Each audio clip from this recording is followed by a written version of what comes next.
Hi,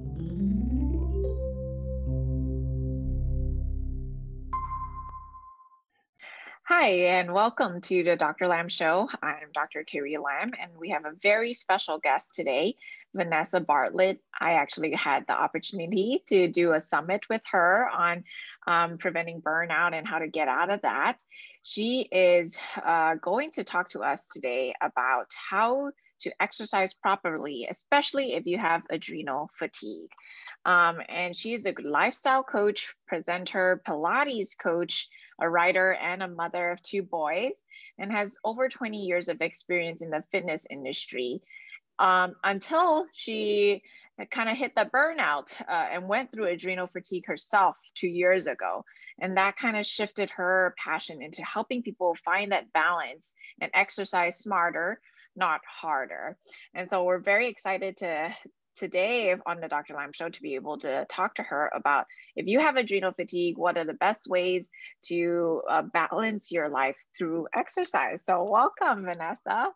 Thanks, Dr. Carrie. It's so funny being on the opposite side of this time. I know, it's really exciting and it's really fun It's to so do cool. this. Yeah. And we can have Yeah. this network where we met because of adrenal fatigue, right? Yeah, So absolutely. tell us a little more about your story, how you came to where how you got adrenal fatigue, and about how exercise has been throughout that whole journey.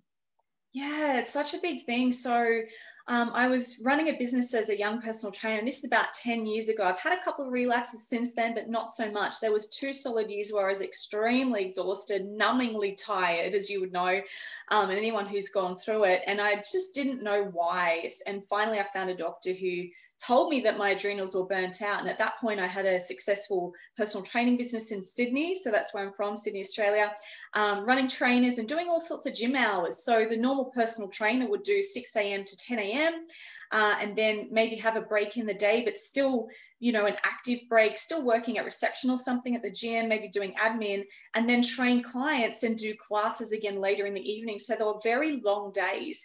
And the intensity that I was doing at that point was things like exercise modalities, including weights, pump classes, spin classes, boxing, high impact circuits, what else? And Intense, right? combinations of those sorts of things. And then, even it's by 8 a.m., I would have taught 45 minutes on the bike spin class and then go do a pump class. Ooh. And that was all before 9 a.m. a couple of days a week, plus the other stuff. Yeah. And the thing was, it was kind of the norm. And this is why I thought, like, I could do it for a few years, like in my early to mid 20s. I was able to kind of push through that and do it. But I got to this point of going, oh my God, I'm waking up so tired. I am feeling tired in the day, and especially fatigued after these types of workouts as well. Whereas my clients would walk away from the classes and feel really buzzing and full of energy and be like, oh, let's do a second class. And I'm like, oh my gosh, I cannot comprehend how I'm going to teach this next class. I am so fatigued, so tired, I can't even function, but I have to get up and push weights for another hour. So it got really bad. But visibly, I still looked fit and healthy. So that was the thing. It was like this invisible thing going on internally for me in my mind and my brain, but I still looked fit and toned. So when I started to say to people, I feel really tired, like, and say to the gym coordinators, can you guys take me off, maybe the second class? Because my numbers were high, so they wanted to keep me on. They were like, oh, no, well, do you really have to? Like, what's wrong? And I'm like, I am so dead tired. I can't even tell you. But I know I don't look it because I don't look sick. So, and I'm not overweight. And so it was this internal thing happening. But finally, I listened to my body. I listened to a nice holistic doctor that I finally met here in Sydney, which was amazing. And he's like, you got to stop the high impact. You got to change your lifestyle and change your eating. And stop overloading your adrenals. And from that point, I did a lot of self-research and discovery on what the adrenal glands were, what this fatigue, this heavy feeling I was feeling was all about. Because back then as well, there wasn't heaps on the internet, and especially here in Australia, I couldn't find much to help me. So it's just this kind of self-discovery journey and my passion for learning, and I'm a bit of a nerd at heart. So I had no problem like researching ways to energize your body and just, you know, type in whatever searches I could. But then I brought it back to basics and I was like, well, if I can eat better, what food am I eating right now that's making me feel tired? If I've got like below zero energy, maybe having the vegetables instead of like processed pasta or something, maybe that could make a difference. So I did really this trial and error with exercise, eating, lifestyle, looking at stress, because I knew stress was an element of this as well and overdoing it. But yeah, massive part for me was the exercise and lifestyle discovery. Yeah.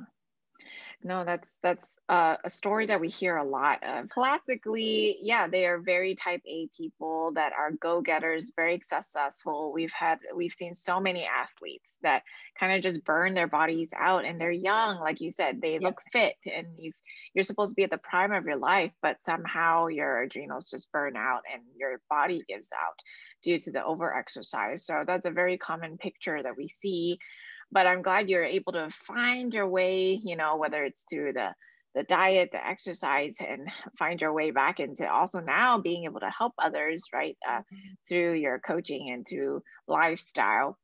So I guess we can get it a little into what are proper exercises, like for how we can see at each stage or in the beginning when you started to cut back. Was that an important thing to do? Is there a point like where you really just need to stop or exercise, or what is a proper amount of exercise, you know, at what point in time? Maybe you can go into that a little.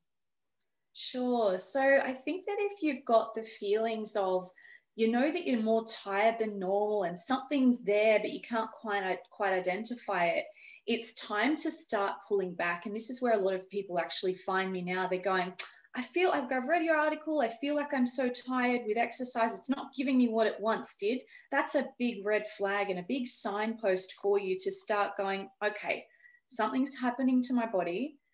And this is where the fine line is, because people have so much good intention in doing exercise. Exercise is supposed to be something amazing for our life. Of course, it helps with our bones, our respiratory system, our fitness, our weight management, all of those benefits. However, it can become a hindrance if you have burnout and fatigue issues. So the first thing to do is to pull back from what you're currently doing. Of course, looking at all other lifestyle factors, like what you guys help people too.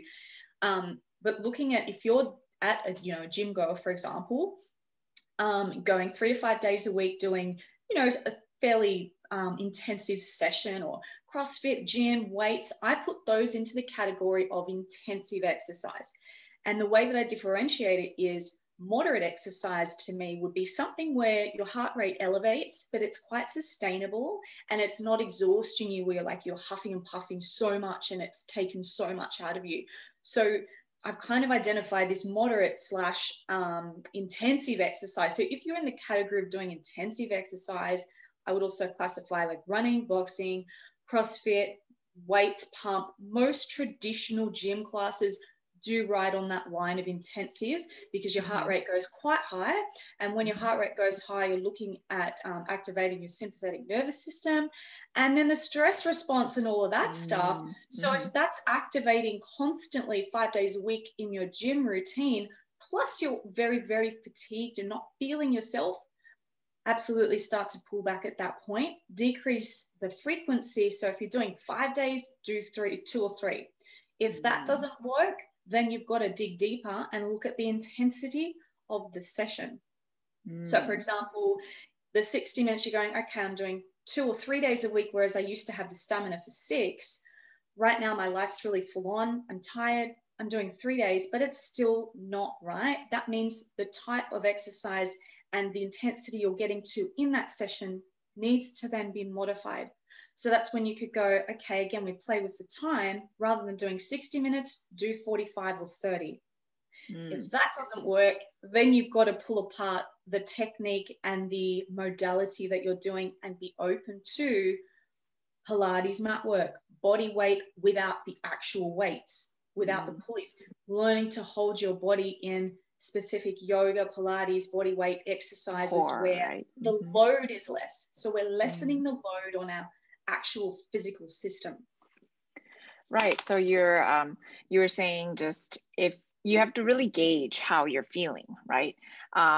If you're tired, your body is telling you that symptom. Hey, I'm tired. Right. Some people feel very ramped up from a workout, like you said, they get that high and that buzzed feeling, um, and then they feel like they want to keep going. However, if they, after a few hours, they feel like they're crashing after that, that's Yeah. also not a good sign, right? That you have to Yes. really, and some people, they work out and then they feel so drained, like you said, after a class, you were just so Yes. drained, then that is a big warning sign to you, right? That they're saying either it's too intense or you're doing too much time wise and you need to cut Mhm. back. And I think that principle of cutting back is just so important for a lot of people. They feel like, oh, well, exercise is supposed to be good for you, right? Right. I'm supposed to exercise. It's supposed to help me feel better. But sometimes there is definitely that overload, right? And I love how you Yeah. say about that sympathetic response. Because that's big into what happens with stress. With the Yeah. sympathetic response, it's like you're running away from a bear, right? Or Right. you have the epinephrine come out, you have the cortisol Yes. come out, and that can happen with intensive exercise too, Yeah. until your body kind of shuts down, right? Even long distance runners, it's Yes. very stressful to the body. Absolutely. For women, their hormones get thrown off. They're they can stop having periods, right? Because Right. your body is trying to conserve and kind of Yeah. survival, right? To one Absolutely. extreme. It's crazy, because I've trained a lot of high level athletes to professional athletes here in Australia, even footballers. And, I'd turn up to these Pilates and recovery sessions, which thank goodness I was doing that and not the other stuff. Um, and they were just so fatigued and so tight in the muscles. And I thought, oh my gosh, the amount of intensity that people like footballers or any high level athlete has Mm, to expend. And then the coach was like, and I said, oh, can I do this and this with them? Because it's very specific, right? You can and can't do certain things with footballers because so they can tackle and all that. But really, I ended up spending 30 to 40 minutes of the hour in restorative poses and meditation to let their parasympathetic nervous system and mm, recovery just get into the body, mm. rather than pushing them more with like the higher level Pilates and yoga, which they wanted me to do for the stretches. I was like, they actually need this really soft, nurturing stuff to balance what's happening. So Ah, the thing I see, and with everyday people as well, not just athletes, if you are already in a position in your life where there's a lot going on, or you've hit like a life change, like having children, moving house, career change, all these life changes have an emotional and a physical and a mental, like kind of burden on you. And so if you're a bit stressed, say in one of these phases, and then you go and add stressful exercise into that mix, that's why people are burning out. That's why people are getting workout burnout, because it's the culmination of these things happening together, which you guys would see all the time as well. So that's what I urge people to do is like, if you've got these signposts, if you're going through stuff, the workout, yes, don't worry about the belly fat. Don't worry about the weight. The weight loss goals have to be put second till you find balance and homeostasis in your body again. I love that. Yes, a lot of people are just very concerned about their weight, and that's the only thing they want to see down. But they're not seeing their hormone imbalance, their fatigue. That has to definitely come first, right? And so I love that you said that the muscles just seem so tight, right? And what you need to do is just relax it with the parasympathetic poses that you're giving. And so a lot of times, we talked about the high functioning, the athletes, but then you also have the normal daily people that are just stressed in their daily lives. And so, and then how about the people who are really, really just like fatigued? They're the later stages of the adrenal fatigue. They really have no energy. They walk a block and they get tired. What do you Mm. recommend for these type of people? Yeah, so if you're at that extreme stage, my suggestion would be very slow movement. And I do relate. I could only walk around the block for 5 minutes at one point, very slowly. And that was coming from someone who did 15 classes a week at the gym, teaching and talking. So Yeah. I relate there. And so the biggest thing is being patient, not hard on yourself, and knowing that this is temporary, because it can be frustrating, because then your mind will go, well, I did this 10 years ago. I did this 20 years ago. I did this 6 months ago. What is going on? I had a client the other day who used to be the top of her CrossFit game. And now, 20 minutes of very gentle exercise is difficult. But I'm like, you've got to be kind to yourself for the next 3, 6, 12 months. The recovery will happen, but you've got to be patient. So that's a tip too. So for people, if you're extremely fatigued, yes, yeah, it's so important, because the mindset can then play games with you, and you don't want to negatively affect your thinking about yourself and your progress. So for fatigue people, I would recommend only very certain restorative poses. Restorative yoga, there's different styles of yoga. Some of it's quite dynamic. Bikram yoga, I wouldn't recommend. So there's certain, because again, that's in a heated room, it's going to elevate stress and heart rate. Anything that is nurturing and softer in the approach, I would say. So some Pilates, some yoga, and some fitness. So a nice way to modify your general fitness as well. If walking's difficult though, you shouldn't be doing weights at that point. If you're trying to do weights or something extra and loaded when walking's hard, then you've got to eliminate the stuff that's more than walking. So in that case, gentle stretching as well. Some gentle stretching routines. If you want to still move and feel like you're exercising, there's little combinations of yoga, Pilates, and strength that you can do in a very slow, controlled manner that would be suitable for extreme fatigue sufferers, but do a very short burst of it, 10 minutes max. So there's nice nurturing routines that I've kind of come up with. There's actually a playlist on my YouTube channel, Adrenal Fatigue Playlist, which has this more restorative style of combination that is beneficial, because you still want to feel that you want to do something, right? Not lay in bed all the time, because that's not good. But at what point do you push? So the other telltale sign is you want to keep your heart rate down. If you feel that you're breathing and your heart rate's going quite high again, then you've probably tipped over to maybe moderate or intensive exercise for where you're at. So right now, allowing yourself to be okay with a little bit of movement without feeling like, oh, I didn't get a workout. Well, you're still moving and you're still strengthening. There's ways to do that. Yeah, so stretching and restorative exercises. Restorative type Pilates and yoga, and body weight is the way to go. Body weight exercises. And definitely just looking at how you feel after you exercise, right? That's definitely very big. If even restorative exercises, even walking around the block, if that tires you out, then you have to really step back and say, hey, should I even be doing this, right? Because imagine your adrenals is like a gas tank for your car. And really, if your reserves are down to the bottom, there's nothing there. There's nothing left to give. You cannot keep pressing on the gas, right? Which even walking around the block might be pressing on the gas, getting your heart rate up, like you said.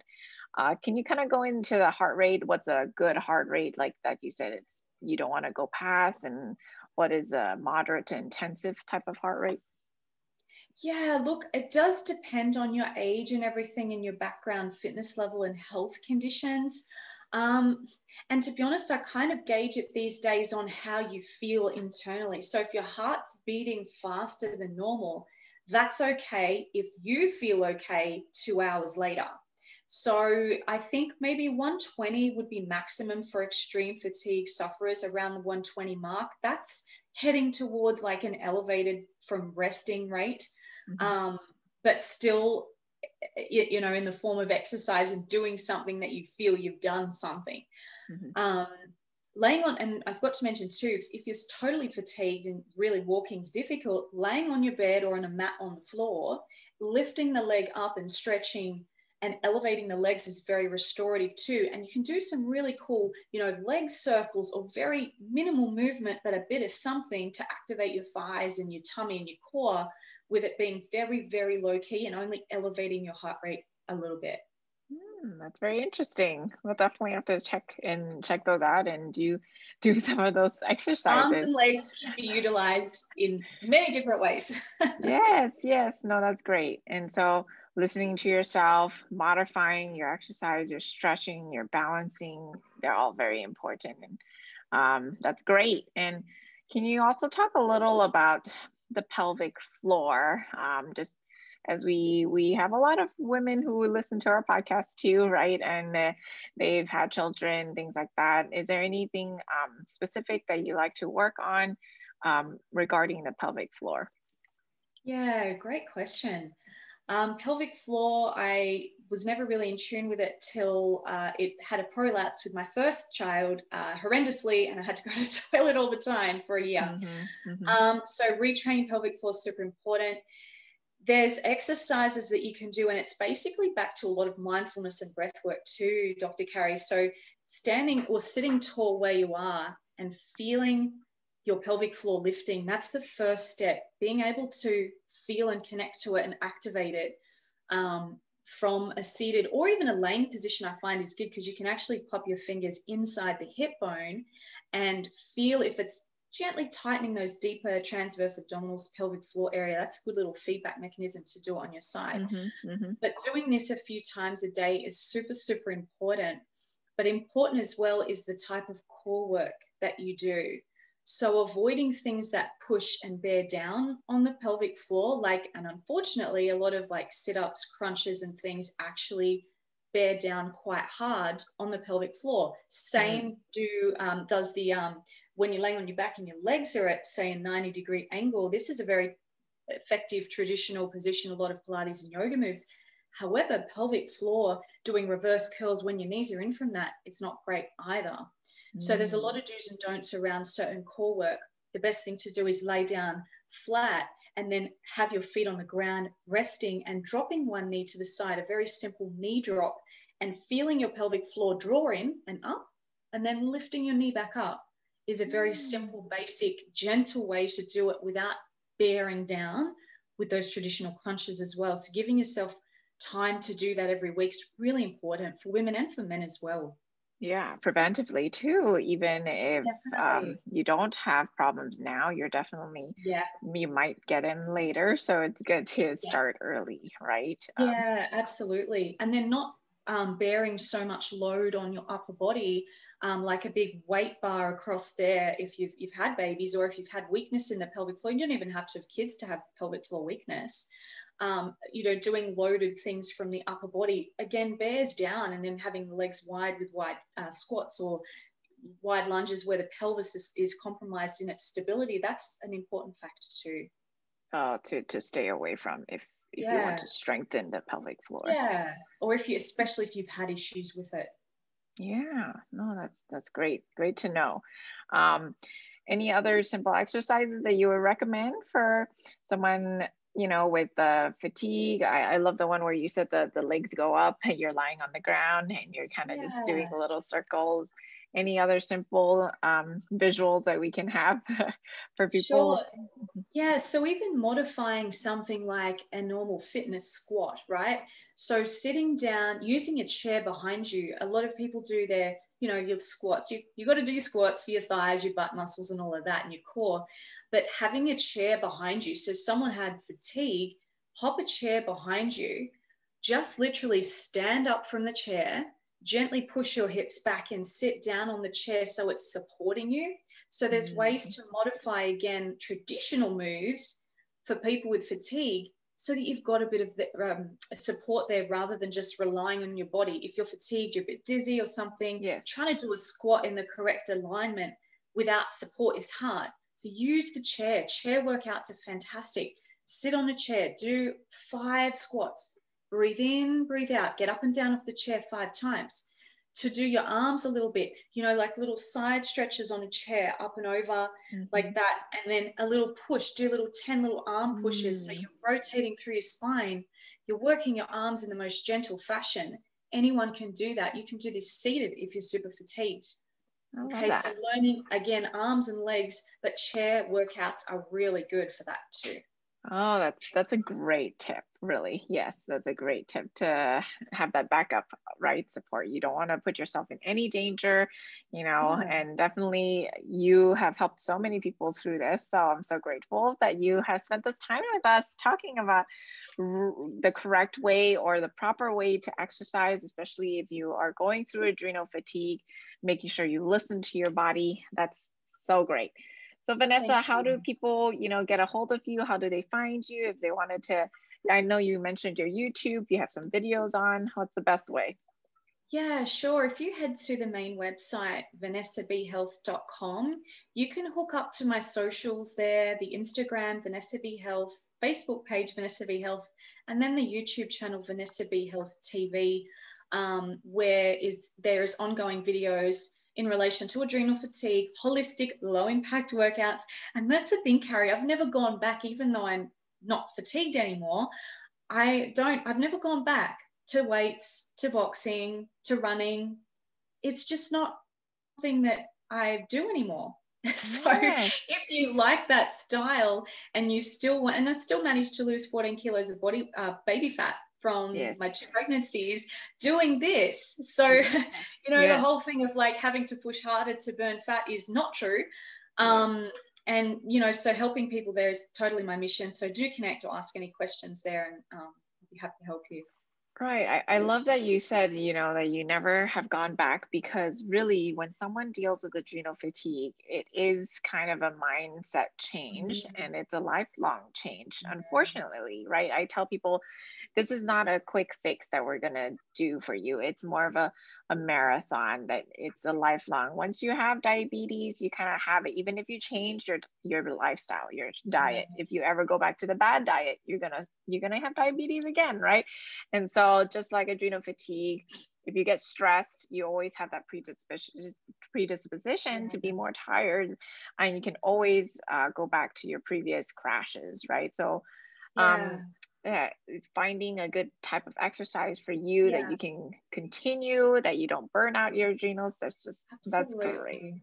It's being sustainable too, and at different points, I've tried it. I've tried to go back and gone, how about I do, a 3 sets of 10 weights program that I used to do many, many times.